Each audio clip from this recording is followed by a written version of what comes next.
सृष्टि के आरंभ में मनुष्य पापी नहीं था। वो परमेश्वर के स्वरूप और समानता में बनाया गया था।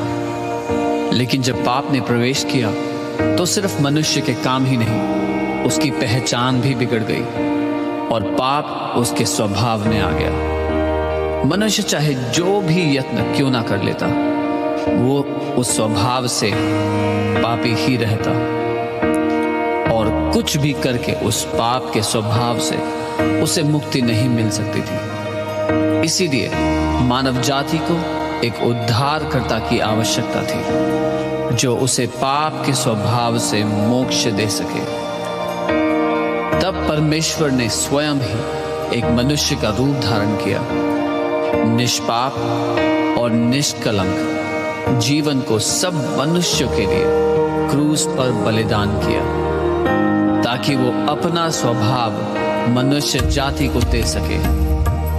जिसने कभी पाप नहीं किया वो पाप बन गया, ताकि हम परमेश्वर की धार्मिकता बन जाएं। ये हमारे कर्मों के द्वारा नहीं, केवल प्रभु यीशु मसीह पर विश्वास करने के द्वारा हुआ है।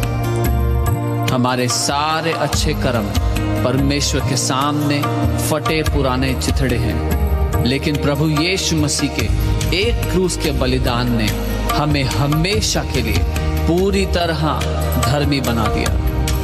उस क्रूस पर केवल यीशु ही नहीं, लेकिन हमारा वो पुराना पाप का स्वभाव भी मारा जा चुका है। और वचन में लिखा है, जो मर गया वो पाप से आजाद हो गया। क्रूस की मृत्यु के द्वारा प्रभु यीशु ने हमें पाप से आजाद कर दिया।